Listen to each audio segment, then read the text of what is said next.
A paz do Senhor para a igreja. Amém. Queridos, hoje, quarta-feira, a última quarta-feira do mês, não é isso?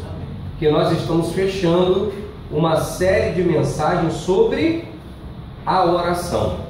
A primeira mensagem nós trabalhamos aqui sobre o seguinte tema: orai sem cessar, não foi isso?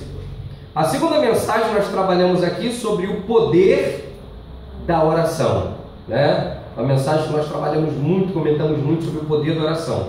Na terceira mensagem nós comentamos aqui, trabalhamos sobre a oração como arma de guerra, que foi na quarta-feira passada.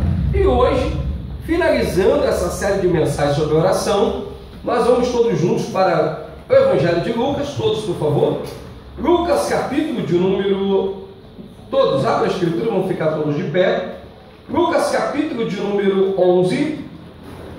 Todos, por favor. Eu hoje estou pregando com a minha Bíblia antiga. Olha, essa aqui é a Bíblia que eu preguei durante muito tempo. Eu estava procurando, hoje eu achei na casa do meu pai. Estava com meu pai essa Bíblia. E é interessante que a gente tem um apego com a Bíblia antiga, né? Que a gente, geralmente o pregador, ele costuma fazer várias anotações no rodapé da Bíblia.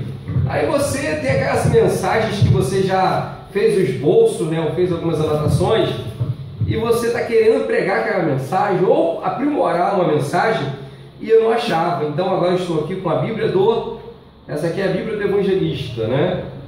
Bíblia do Evangelista toda anotada. Como os irmãos podem ver aqui, aqui tem pregação em tudo que é canto, rabiscada aqui em algum canto. Mas é muito gostoso e é muito bom estar de volta com a minha antiga Bíblia, né? Tem muitas lágrimas em cima dessa Bíblia aqui, lágrimas, sangue, suor, molhando essas páginas aqui. Então é maravilhoso estar com essa escritura. Lucas, capítulo de número 11, por favor, todos. Apenas o verso de número 9 e o 10. E hoje nós iniciamos uma nova mensagem, né? Ou melhor, finalizando essa série de mensagens com uma nova mensagem, uma nova temática. E essa temática aqui, eu já estava falando no meu coração de trazer essa temática de hoje, mas eu pedi confirmação a Deus, e Deus usou a pastora Anita no domingo para confirmar a mensagem de hoje. E a pastora Anita nem sabe disso, amém? Mas ela vai sentir que foi Deus tocando na nossa pastora que nos inspirou a trazer essa mensagem de hoje, amém? Todos acharam? Quem achou, diga amém. Amém. Quem não achou, diga bem alto, estou procurando. Amém? Estenda a sua Bíblia assim, acima da cabeça, e diga bem alto comigo: lê a Bíblia. Lê a Bíblia. Faz bem a alma.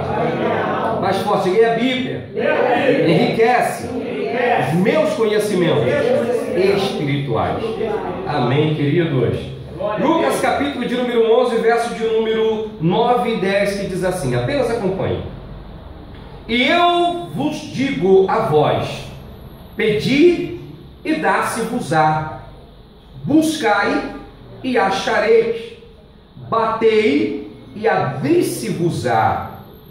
Porque qualquer que pede, recebe, e quem busca, acha, e quem bate, abri-se-lhe-á. Vamos todos juntos, em uníssono, repetir o 9 e o 10, para memorizar. Vamos lá juntos?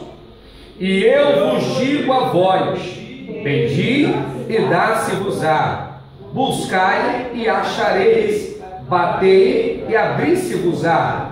Porque qualquer que pede, recebe, e quem busca, acha, e quem bate, abri-se-lhe-á. Diga bem alto comigo: e quem bate, abri-se-lhe-á. Amém? Olhem todos aqui para meus olhos, por favor. Eu fiz uns esboços aqui em casa, ainda de pé, e eu quero trazer uma rápida mensagem para vocês, finalizando essa série de mensagens sobre oração, subordinada ao seguinte tema: a oração, a chave da vitória. Diga bem alto comigo: oração, a chave da vitória. Amém? Vira para o teu irmão que está do teu lado e diga para ele: irmão, oração é a chave da vitória. Sente no teu lugar, adorando o nome do Senhor. E fiquem com a Bíblia aberta, amém? Que os irmãos sabem que nós sempre estamos consultando a Escritura Sagrada. Mas, queridos, observando, eu estava aqui com o meu molho de chave, eu acabei de dar para minha esposa, né? Mas me empresta aí seu molho de chave, Alexandre. Traga algum molho de chave aí na mão? Nenhum também, né? Nem deixa. Eu estava com o meu molho de chave, mas é interessante que todos nós carregamos um molho de chave, não é isso? No meu molho de chave eu carrego uma chave que abre o carro, eu carrego uma chave que abre a casa, eu carrego uma chave que abre o quarto, eu tenho a chave da casa do meu pai ainda, de quando eu morava com meu pai. Então eu tenho a chave da porta, eu tenho a chave da casa e eu tenho a chave do meu antigo quarto na casa do meu pai ainda, né? Então o que acontece? Está tudo no meu molho de chaves, eu vejo todas as chaves e eu sei cada coisa que abre com essa chave.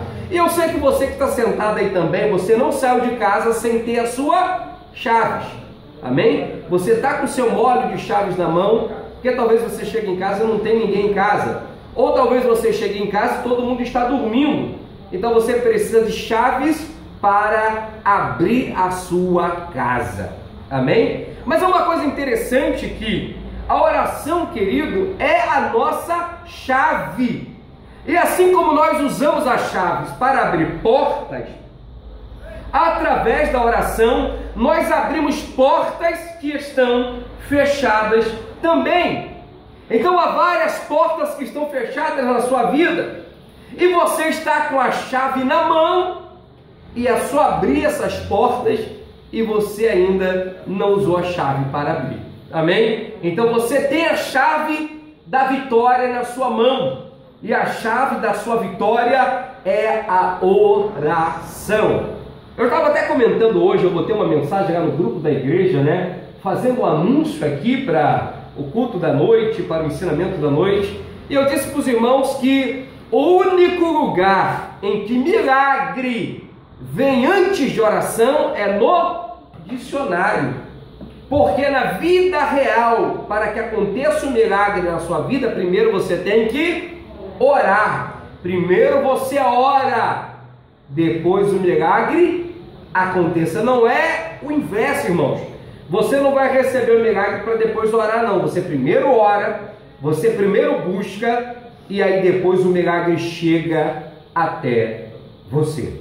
E é interessante que até mesmo homens e mulheres de Deus, gabaritados, preparados, estruturados, que passou várias situações na sua vida, às vezes desconhecem que tem a chave da vitória na sua mão.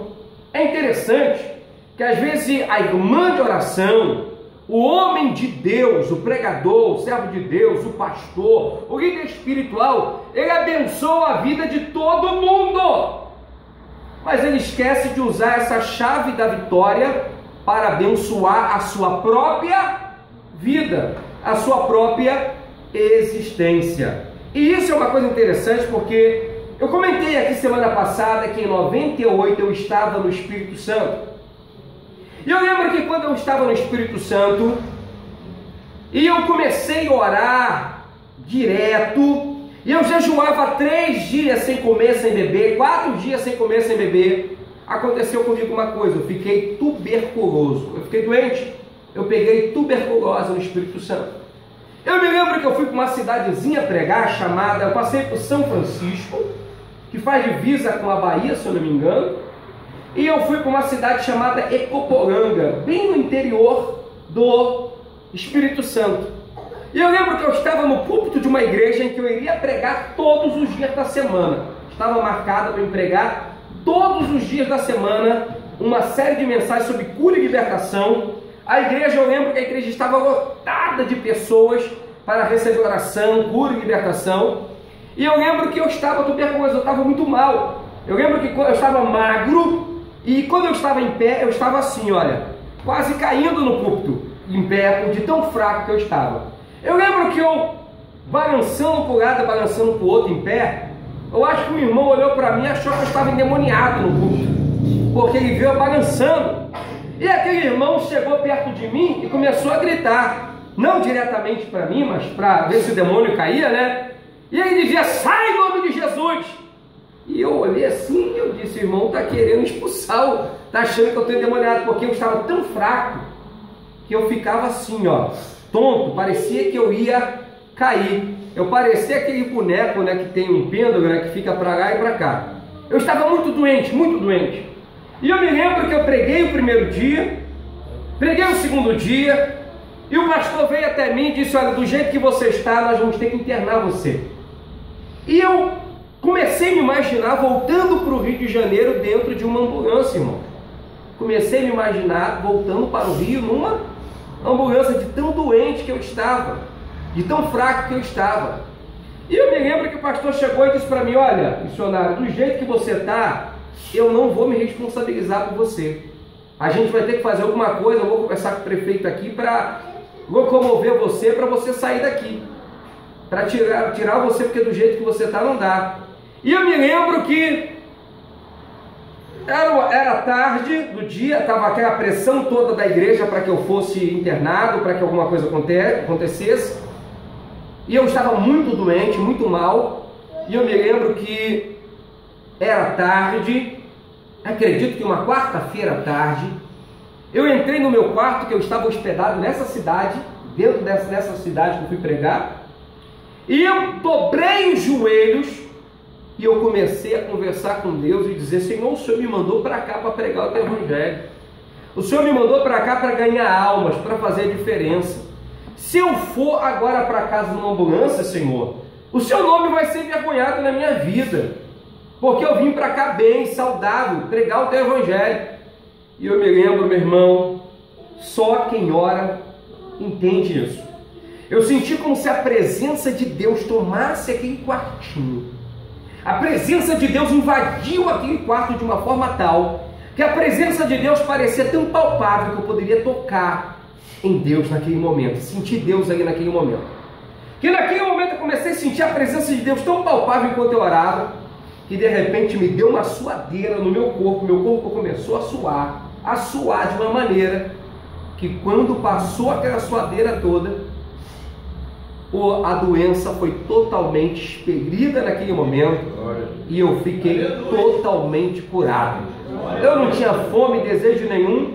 Quando o pastor chegou mais tarde, disse: pastor, estou com fome.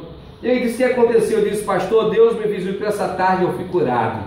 Irmãos, voltei a comer, fiquei forte e continuei pregando até terminar a semana nessa cidade. Deixa eu dizer para você uma coisa: às vezes nós temos a chave da vitória na nossa mão, mas nós não usamos essa chave da vitória. Está na sua mão, está na sua vida, está à sua disposição, e nós achamos que Deus vai fazer na vida das outras pessoas, mas não buscamos para Deus fazer na nossa vida. Irmãos, há uma coisa base, como nós estamos comentando aqui sobre teologia de oração, sobre oração. Sempre que nós oramos porque nos falta algo. Amém? Você pode ver todos os grandes homens da Bíblia Sagrada que oraram. Eles oraram porque faltava-lhe algo. Abraão orou porque faltava um filho, Isaac, e ele ora a Deus. Ana orou, foi diante de Deus em oração porque faltava um filho, era uma mulher estéril. Ezequias orou, foi diante de Deus porque ele estava doente. E o profeta disse: vai morrer daqui, olha, bota tua casa em ordem que tu vai morrer. Então ele vira para a parede e ora a Deus. Quando oraram porque lhe faltava algo. Você ora porque te falta algo. E nós oramos e entramos na presença de Deus porque nós dependemos dessa presença. Nós sentimos uma dependência dessa presença maravilhosa. Eu venho aqui reconhecer diante de vocês, nessa mensagem, que eu sou dependente de Deus. Eu sou totalmente dependente de Deus. É por isso que eu oro. Eu dobro meu joelho no chão para orar, porque eu sou dependente de Deus. E não só oro, mas quando eu conheço pessoas que são pessoas de oração, eu peço a essas pessoas que orem por mim também. Eu confio tanto nas minhas orações, como eu confio nas orações dos meus irmãos também, porque isso é bíblico. O próprio apóstolo Paulo pedia que a igreja orasse por ele, amém? E os homens da Bíblia Sagrada pediam para que orasse por ele também. Então, pedir oração não é errado. Errado é você depender só da oração dos outros e não ter o seu próprio vínculo de intimidade e dependência de Deus, amém? Então precisamos orar, precisamos ir na presença de Deus. E a oração, no termo que eu estou trazendo aqui para vocês, a oração é a chave da vitória. Você quer vitória? Então entra para o caminho da oração. E quando eu comento aqui sobre a oração como chave da vitória, é uma coisa interessante, pois se vocês entrar na internet e tentarem ver oração como chave, vai aparecer para você vários termos de oração católica. Por exemplo, a oração de São Jorge, vai dizer a chave da oração de São Jorge, a chave da oração de Santo Expedito, né? A chave da oração de São Pedro, que de São Pedro ele chama de as 7 chaves da oração, né? Aí tem aquelas orações formatadas dele de dizer que é a chave da vitória. É só você fazer aquela reza que você vai receber a sua vitória. Mas nós entendemos que não é reza, que a oração por si só é uma chave que nos liga diretamente a Deus e que quando nós usamos, nós abrimos os céus e Deus nos ouve nesse momento. E há alguns homens aqui na Bíblia Sagrada que souberam usar essa chave. E eu quero trabalhar esses homens aqui juntamente com vocês. Pega a sua Bíblia aí comigo. 1 Crônicas, todos por favor. 1 Crônicas, capítulo de número... 1 Crônica, capítulo de número 4. Todos por favor. 1 Crônica, capítulo de número 4. Está aí entre a genealogia. No verso de número 9 e 10, a Escritura nos apresenta a vida de um homem chamado Jabes. E essa história desse homem é muito conhecida. Olha bem, verso 9 e 10 diz assim: E foi Jabes mais ilustre do que seus irmãos, e sua mãe chamou seu nome Jabes, dizendo: Porquanto com dores o dei à luz. O nome Jabes significa dor, sofrimento, tristeza. Sempre que Jabes lembrava do seu nome, o nome que de batismo da sua mãe era dor, tristeza, sofrimento. Mas Jabes, conhecendo o poder da oração e que a oração era uma chave que poderia mudar toda a sua história, a Escritura diz que Jabes faz uma oração a Deus.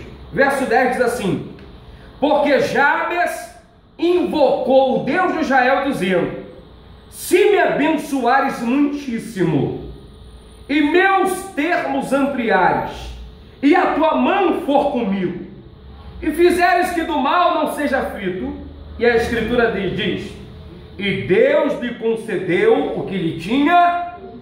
Irmãos, olha que coisa maravilhosa. Jabes tinha recebido, digamos assim, um nome amaldiçoado da sua mãe, um nome que significava dor, sofrimento e tristeza. Amém? O nome que lhe lembrava sofrimento, e por esse nome ele poderia estar marcado para viver uma vida de dor e de sofrimento. Mas ele, conhecendo a oração, ele vai diretamente a Deus, faz uma oração pedindo que Deus o abençoe, pedindo que Deus amplie os seus termos, pedindo que Deus o permita, que o mal não lhe atinja e que a presença de Deus esteja na sua vida. E a Escritura diz: E Deus lhe concedeu o que lhe tinha pedido. Meu irmão, a oração foi a chave que Jabes usou para mudar toda aquela história negra que estava em sua vida. O ambiente da vida de Jabes, da história de Jabes, da família de Jabes, era um ambiente, uma história totalmente marcada para sofrer, para tristeza. Mas através de uma oração, ele mudou toda a sua história. Amém? Diga bem alto comigo: uma oração pode mudar toda a minha história. E pode mesmo, meu irmão. Se você acreditar nisso, a oração é a chave da vitória. Observe bem, tem mais uma história aqui tremenda na Escritura. Abre sua Bíblia comigo. Atos dos Apóstolos, capítulo de número 16. Essa história é maravilhosa. A história da vida de Paulo e do meu xará Silvano. Quando eles são presos no cárcere de Filipe, a Escritura diz que eles foram espancados, que eles foram publicamente açoitados, as suas costas foram expostas, e depois de tudo isso eles foram presos num presídio de segurança máxima, E não só bastasse eles estão presos dentro de um presídio, botaram ele preso no tronco, que era o local onde eles poderiam ser o que? Açoitados. Poderiam ser o que ali naquele momento? Poderiam estar sofrendo açoites. Poderiam estar sofrendo uma série de coisas. Mas a Escritura Sagrada diz o seguinte, verso de número 25, olha aí na sua Bíblia. Atos 16, 25.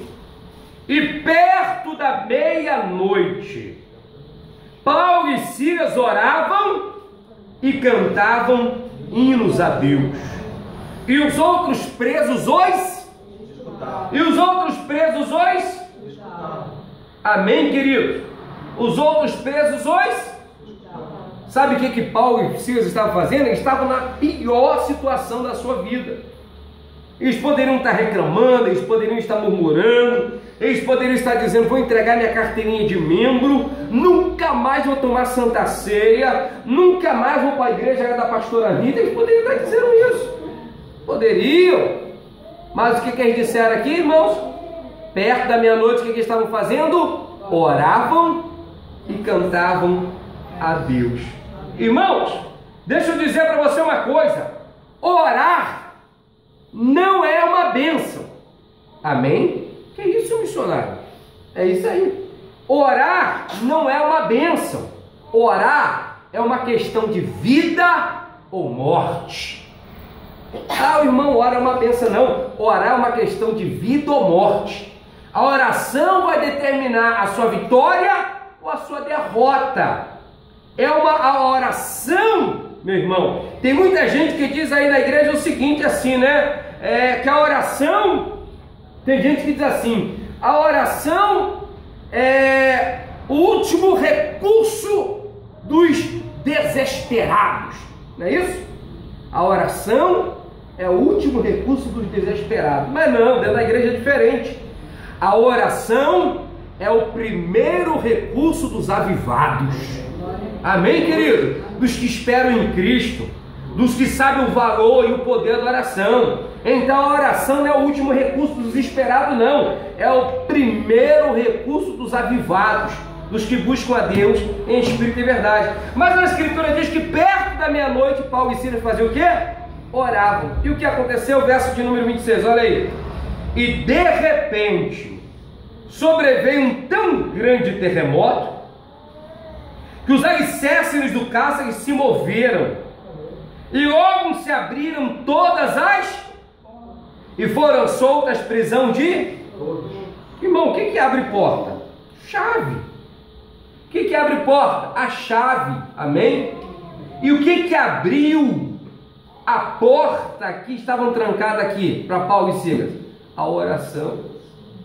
Para abrir aquelas cadeias, para abrir aquela chave daqui trancava aquele tronco, para abrir todas aquelas prisões, todas aquelas correntes, todas aquelas algemas que prendiam eles usaram apenas uma chave. Chave mestra, irmãos. Chave mestra. Por quê? O que é uma chave mestra? É uma chave que abre todas as... E a Escritura diz aqui que a oração de Paulo e Silas abriu todas as... Então vira para o teu irmão, meu irmão, a oração é chave mestra. Ela abre todas as portas. Amém? Você quer abrir todas as portas que estão fechadas na sua vida? Você quer abrir todas as portas que estão fechadas na sua vida sentimental, na sua vida espiritual, na sua vida familiar? Você quer abrir todas as portas que estão fechadas? Então, meu irmão, use a chave mestra que se chama oração, e todas essas portas trancadas se abrirão para você. E não se abriu até agora porque você não usou essa chave, porque no momento que você usar, as portas vão se abrir para você. Amém, meu irmão? E vou te dizer mais para você: não tem porta grande demais, forte demais, que aguente com o poder da oração. Amém? Se essa porta estiver trancada e não abrir, meu irmão, na oração, Deus derruba essa porta para você. Mas a oração é uma coisa tão interessante, que a pastora comentando aqui domingo, que a oração é a chave, não foi isso, pastor? A oração é a chave. E já estava no meu coração, pastor, eu trazer essa mensagem sobre a chave. Que Já dizia no passado, até o pastor Paul Yong-Shu, ele escreveu um livro que é intitulado Oração, a Chave do Avivamento. Oração, a chave do avivamento. E a oração é a chave do despertamento que a igreja tanto precisa. Você quer ver? Pega a sua Bíblia aí. Abre todos comigo em 2 Crônicas. Todos. 2 Crônicas, capítulo de número 7. 2 Crônicas, capítulo de número 7.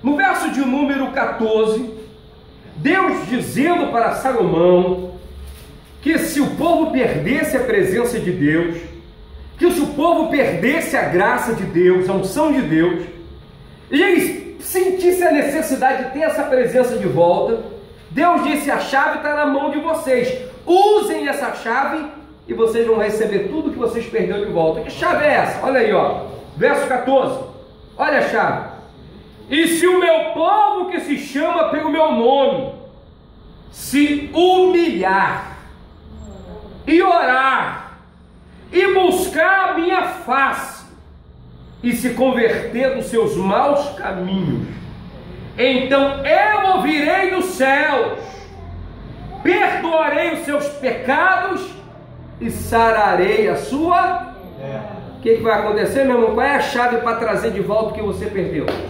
Oração. A oração é a chave do avivamento.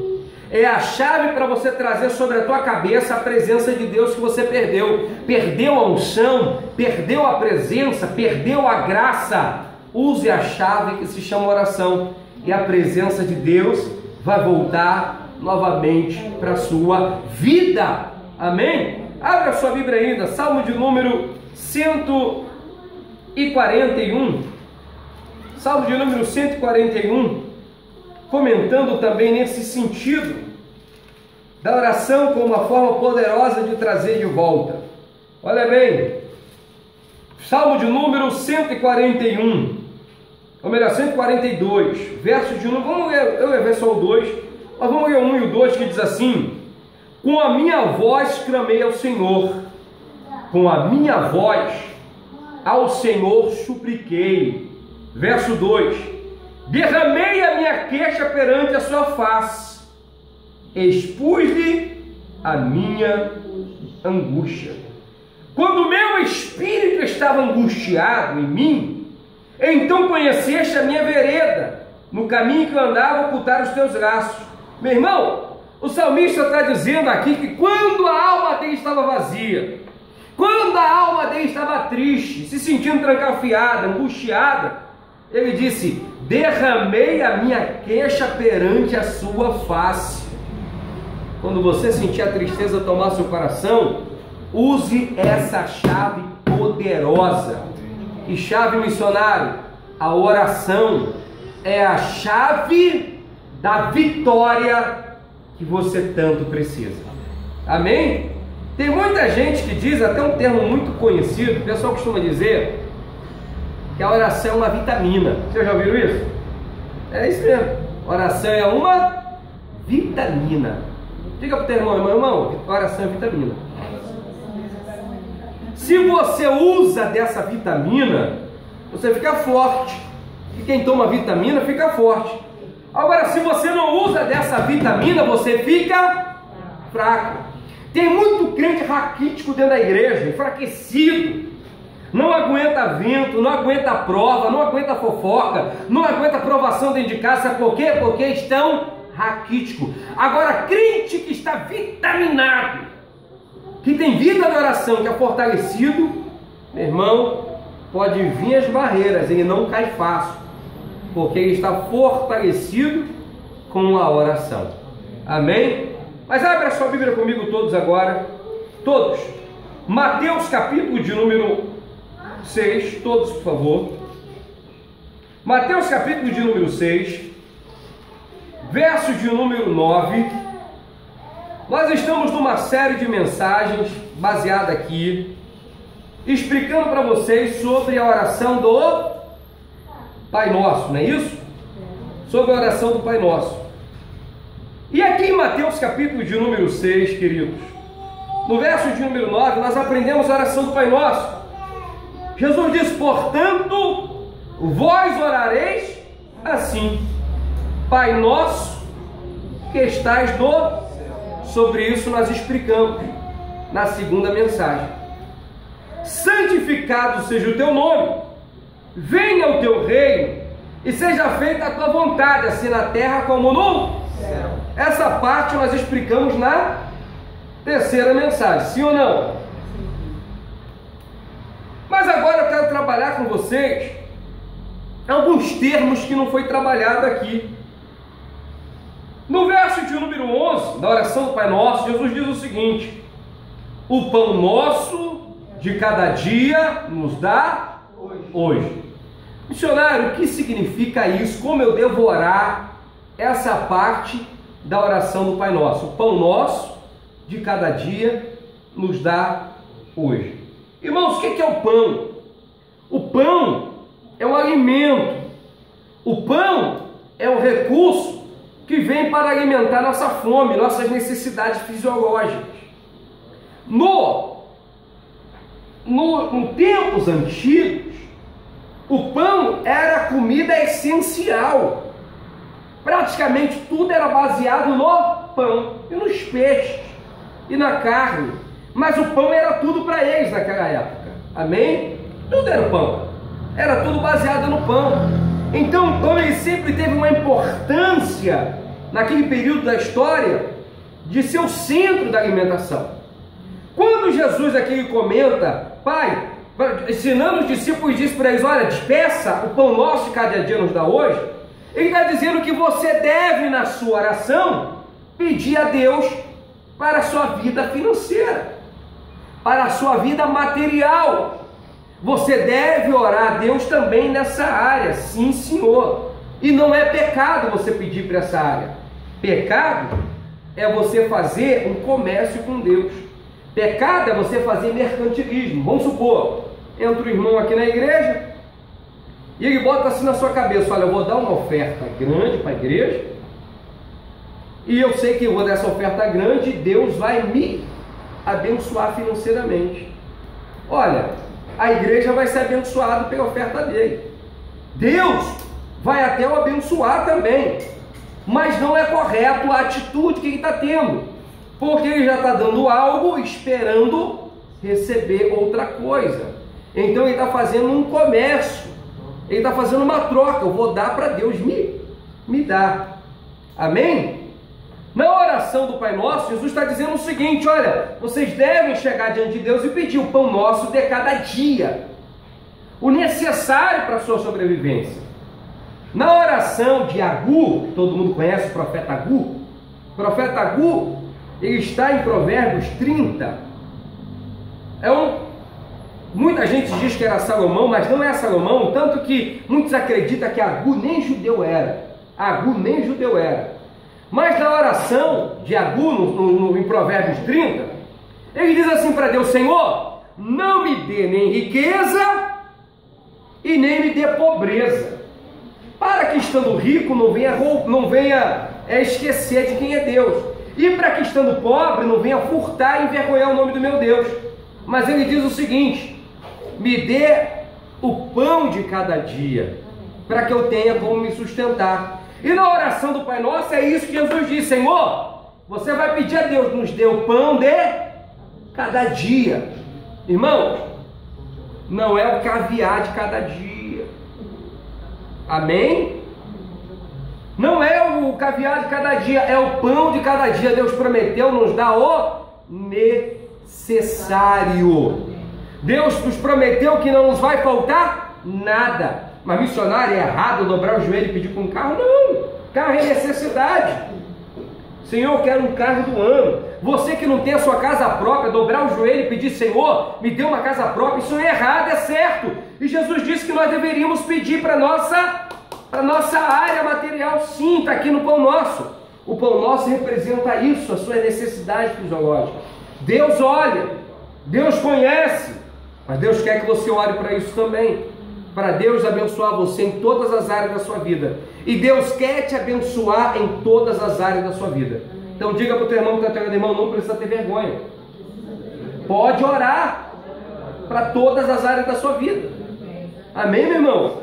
a irmã que é solteira, que não tem marido, ela pode orar a Deus pedindo um varão. Não é pecado não, irmão.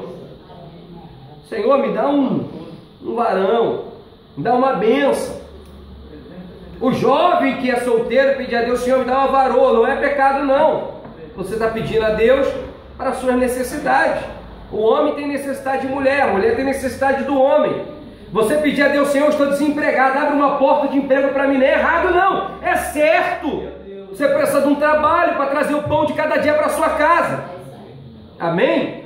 Então quando Jesus disse, o pão nosso de cada dia nos dá hoje, Ele está abrindo essa porta para você e dizendo para você, olha, orem pela sua vida financeira, orem pela sua vida material, porque eu também quero abençoar vocês nessa área. Glória a Deus. É o que está escrito lá em Filipenses, né? O apóstolo Paulo disse, né, que o nosso Deus suprirá todas as nossas necessidades em glória por Cristo Jesus. Deus vai suprir todas as vossas necessidades. Deus vai suprir todas as vossas necessidades, mas peça, pode orar por essa área, que Deus vai te abençoar também. Então, a oração, quando Jesus inclui o pão nosso, Ele está abrindo essa vertente, peça para a sua vida material, pois eu quero te abençoar materialmente. Olha aqui para mim, escute isso. Eu sou contra, e todo mundo aqui sabe, que eu sou contra a chamada teologia da prosperidade. Eu sou contra. Porque a teologia da prosperidade diz que se você estiver passando necessidade na sua casa, é porque você está em pecado. A teologia da prosperidade diz que se você, quanto mais você dá para Deus, mais Deus vai dar para você. Ou seja, uma troca, um mercantilismo.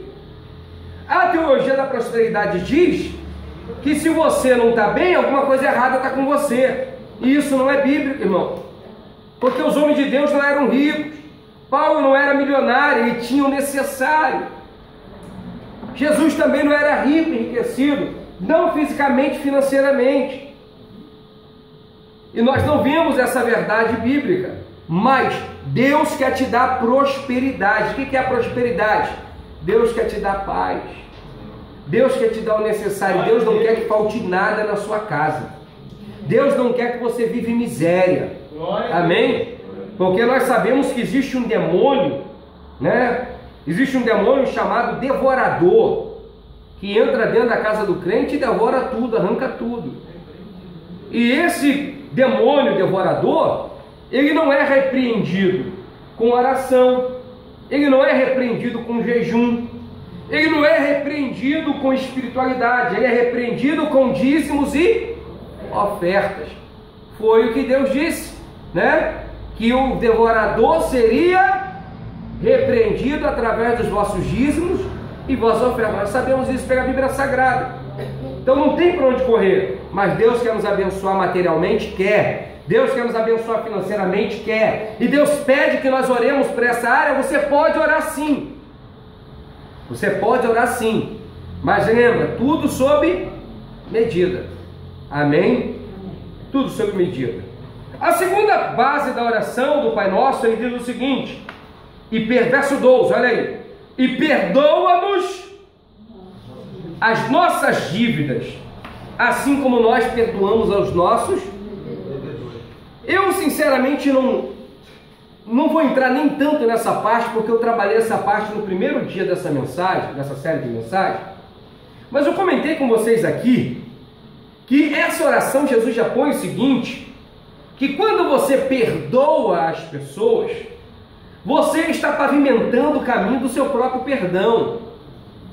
E que essa oração é tão interessante, que o segredo para você perdoar alguém, para tirar a mágoa do teu coração de alguém que você tenha, é orar por essa pessoa. E eu comentei há muito tempo aqui, que quem ensinou isso foi Gunnar Wingre, o fundador das Assembleias de Deus. O meu irmão chegou para ele e disse, Gunnar, eu sinto muito ódio por alguém, como é que eu faço para perdoar essa pessoa que eu odeio? E o pastor Gunnar disse para ele, o missionário Gunnar disse para a irmã, olha irmã, ore por essa pessoa, sempre ore por essa pessoa. E aí foi isso que ele fez, começou a citar o nome da pessoa que odiava, e eu já fiz isso de uma pessoa que eu não gostava de jeito nenhum, e eu fiz essa estratégia também, e eu vou dizer para os irmãos, funciona, sabe por quê? Aquele ódio que você sente pelo irmão, você orando sempre por ele, vamos supor, eu não gosto do Alexandre, é o Alexandre, não é de verdade não, vamos supor. Aí sempre na minha oração, eu vou estar orando, Deus, abençoa a vida do Alexandre, abençoa a família do Alexandre, a casa. O que acontece? No primeiro dia tu sente uma raiva, no segundo dia vai sentindo, mas de repente você vai sentir tanto desejo de que ele seja realmente abençoado, que aquele ódio que você sente vai ser transformado em amor e em um desejo de que ele seja abençoado. É por isso que na oração do Pai Nosso, Jesus bota isso, olha, e perdoa as nossas dívidas, assim como nós perdoamos aos nossos devedores. Lembra sempre, quando você orar, apresente as pessoas que você odeia, apresente pessoas que você não consegue conviver, pessoas que você sabe que não gostam de você e você não gosta dessa pessoa. Sabe por quê? Porque no teu coração o inimigo vai ser transformado em amigo. E Jesus era especialista em transformar inimigos em amigos. E o cristão é especialista em transformar inimigos em amigos. Por quê? Porque Jesus nos ensinou que se o inimigo te bater numa face, dá outra. Não é da mão não, irmão, é do rosto. Olha lá, hein? É do rosto, não é da mão não. Porque Jesus nos ensinou que deveríamos transformar os inimigos em nossos amigos. Então, perdoa-nos as nossas dívidas, assim como nós perdoamos aos nossos devedores. Verso de número 13, olha aí na sua Bíblia. E não nos induza a pegue sua Bíblia, abram todos em Tiago, capítulo de número 1. Tiago, todos por favor. Tiago, capítulo de número 1, verso de número 14. A primeira coisa que eu quero dizer para vocês foi que o apóstolo disse que Deus a ninguém tenta, amém? Deus não tenta ninguém. Toda tentação ela vem do diabo. De Deus existe provação, não tentação, amém, irmão? Então quando a tentação vier, não é de Deus, é do diabo. E aí em Tiago, capítulo de número 1, verso de número 14, diz assim: mas cada um é tentado. Olha bem, cada um é tentado. Se cada um é tentado, eu sou tentado, você é tentado e cada um de nós aqui somos tentados. Se você não for, ainda será tentado. Sim ou não? Seremos tentados. Ninguém, aí diz o seguinte: mas cada um é tentado quando atraído e engodado pela sua própria concupiscência. E depois, havendo a concupiscência concebido, dá luz o pecado. E o pecado sendo consumado gera a morte. Queridos, olha bem, a tentação vai ativar algo que já está dentro de você. O diabo vai usar apenas uma isca, mas o desejo está dentro de... Então aonde que você tem que vencer? Você tem que vencer dentro de você. No verso de número 12, ou melhor 13, o apóstolo diz assim: ninguém sendo tentado diga, de Deus sou tentado, porque Deus não pode ser tentado pelo mal, e a ninguém tenta. Então, a hora Jesus disse na oração: diga, não nos induza a... Senhor, não nos permita ser tentado.